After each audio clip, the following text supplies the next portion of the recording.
It's Cougar Sports Saturday. That's caught! Touchdown! Stayed inside the boundary and gets in for 6. Cougar Sports Saturday, a presentation of KSL Sports. Ritchie right to the rim, driving score! He would not be denied! BYU Sports Talk by Cougar fans for Cougar fans. Sponsored by Any Hour Services, Electrical, Plumbing, Heating, and Air. Your hosts are Mitch Harper and Kyle Ireland. On Utah's legacy home of the Cougars, KSL News Radio, 102.7 FM and 1160 AM.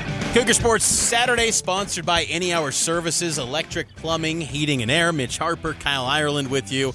Also joining us in studio is our producer, Nate Slack. And every Saturday on a game day, we always roll out this segment on the show to bring in our producer, Nate Slack, and dive in deeper to today's matchup. 3 and out. A quick hit look at BYU's next opponent on the gridiron. It's 3 and out on Cougar Sports Saturday. That's right, 3 and out. We're going to go deep dive into BYU versus Stanford. Again, kickoff tonight at 8:15 p.m. Make sure to wear white. It's a whiteout tonight for the Cougs and the Cardinals. It's going to be a good game for BYU. I think, BYU is a huge favorite in this one, but BYU got to go execute and go get that second victory on the season. And like any drive, we're going to start it off with first down. Kyle here on first down.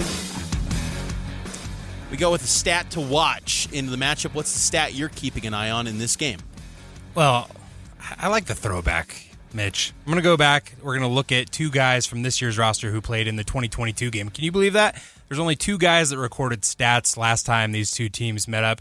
That is Talon Alfrey, who had 3 tackles against Stanford in 2022 on the farm, and Chase Roberts. He had 1 carry for 5 yards. Like that. Crazy how very little continuity there is between such different teams. 3 years. Now, you think 3 years, there'd maybe be 5 to 6 guys that would be still on the team. That's just not the case in today's college football with the roster changing as much as it does. For me, it's the number 57%. That was BYU's success rate on first down, and success rate is where you're gaining at least half the yardage needed towards a first down. So if it's 1st and 10, you're gaining at least 5 yards a pop to get to that stick. So on 57% of their first downs, BYU was getting a nice yardage. And I think that's noteworthy because you do not want to put Bear Bachmeier, a true freshman, behind the sticks. Don't let him operate in 2nd and 11, 2nd and 12, 3rd and 8. Put him in 2nd and manageable, then that playbook opens up, and then BYU can start digging in to those specials that Aaron Roderick and this coaching staff love to call that really change the momentum of a game. So success rate, BYU was really good last week on first down, and coincidentally, that's why I bring it up here in this portion of 3 and out, but they got to continue that this week here against Stanford. For you, Nate, what's the stat that you're keeping an eye on? So it's the number 36, and that's the number of minutes that Stanford held onto the ball against Hawaii. And I say that because I think that's the only way that Stanford could actually keep this a game is if they can muddy it up. Maybe a game similar to the SMU-BYU game last year where BYU wins 18-15. If it's a high-scoring game, I don't see how Stanford scores many points, but I think even if BYU scores a couple touchdowns, it's probably out of reach for Stanford. So I think Stanford's going to try to take possession of the ball, run it with success if they can, but I don't think against BYU's defense they're going to find much success. 2nd down. All right, 2nd down, players to watch. Kyle, who are you keeping an eye on? For Stanford, Micah Ford, going off of Nate's point, being able to run the ball is going to be what Stanford hangs their hat on today. In their opener against Hawaii, he ran the ball for 4.3 yards per carry. If he's able to do the same thing against BYU, Mitch, BYU could be in trouble because they need to be able to stop the run. That's really what Stanford has the ability to win this game with, is being able to have an effective ground game. And for BYU, who's the guy you're watching on BYU I'm going to go with Che Bryant-Strother. Ooh, I like that. I think that Che really had a nice performance in BYU's opener. He had a sack, and I think that to go along with the 2 tackles that he had, he's going to follow up that against Stanford. I expect another sack, and I also think that he's going to have a turnover, either forcing a fumble or getting an interception. CBS is my pick for BYU. I like that one. For me, the players to watch on the Stanford side, it's their tight end, 6'5", 260-pound Sam Roush. Really good tight end. This is a passing attack that doesn't pose many threats. They've got a good receiver, too, in C.J. Williams, former 4-star recruit. But Roush is probably their most talented guy, maybe an NFL talent at that tight end position. So keep an eye out for him. And then I'm going to go with a little bit deeper cut, but he's a starter. Cornerback Evan Johnson, Schmeeve. Just something tells me that he's going to get an interception this week. I think Evan Johnson's going to make a big play, really climb the ladder in fall camp and establish himself as a starting cornerback for BYU. So give me Evan Johnson as the player to watch for BYU. What about for you, Nate? Who are the guys on both Stanford and BYU that you're watching in this matchup? Yeah, for Stanford, it's kind of boring. I'm going to be sticking with their quarterback, Ben Gulbranson.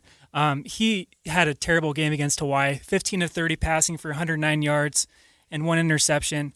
And I say him because I think Stanford's going to lean on the run, but I think BYU's defensive line and linebacker unit, they're going to shut down the run, so I think they're going to have to rely on his arm a little bit, especially if BYU can start out fast and get up a couple scores. Stanford's not going to be able to run the ball like they want to because they'll have to kind of push the limits and throw the ball downfield. And then for BYU, I'm looking at Keanu Tanuvasa, and he had a really good game against Portland State, but it was kind of overshadowed by John Tamoipeau. I want to see Keanu Tanuvasa live up to the expectations that were kind of put on him over the offseason. You have Jay Hill saying he could be the best defensive tackle in the entire country, and I believe that, but I kind of want to see it. So I want him to especially step up against a team that's going to try to run the ball as much as Stanford's going to.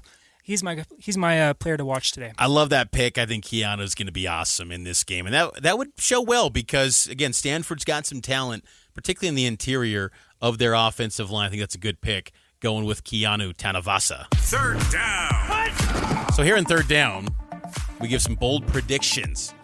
BYU and Stanford, how bold will we go? Kyle, what's your bold prediction? Well, we all picked defensive players to watch for BYU, Mitch. So I'm going to lean on BYU's defense to win this game because they're going to force 5 turnovers. Yeah, wow. 5 turnovers, Mitch. I think that I'm going to go with 2 interceptions and 3 fumbles forced for BYU. I like either CBS, Jay Brian Strother, and Evan Johnson getting picks, and Keanu and JT forcing some bull rushes and forcing some fumbles as well. A 5-takeaway day. Last week, that's kind of an underrated thing here. You don't want to get too nitpicky about it on a 69-0 win, but didn't force any.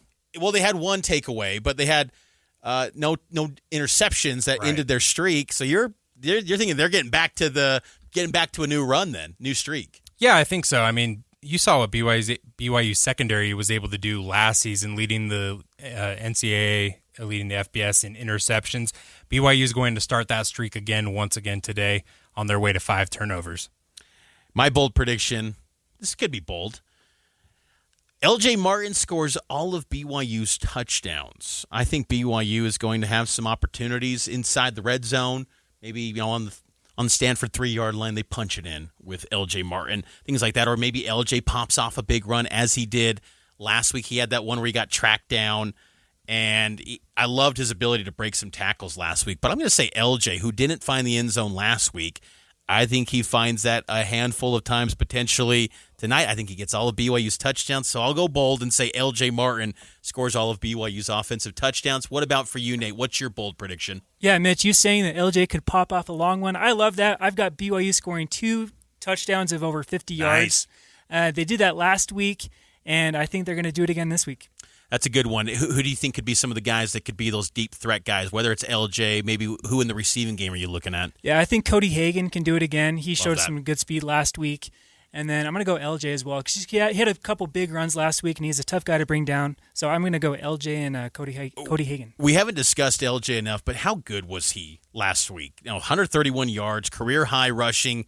He was spectacular. And I think we had high expectations coming into the season for LJ, but LJ Martin just looks destined to be awesome. And, it was driving out of the parking lot at the student-athlete building this week, and I see him drive by, just kind of give a head nod, and just a quiet, humble guy. Like, he's just a perfect BYU athlete. He's not about the spotlight, the fame.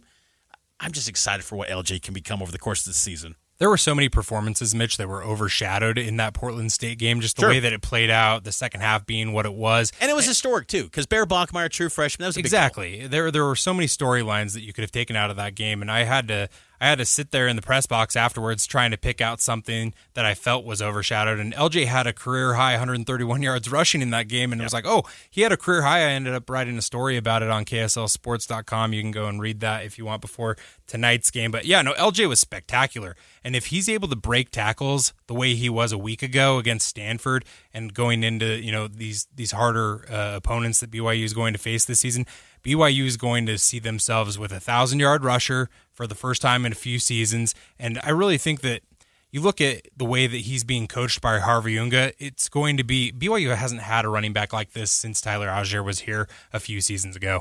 Let's take our final timeout. On the other side, we'll give our score predictions for BYU versus Stanford right here on KSL News Radio.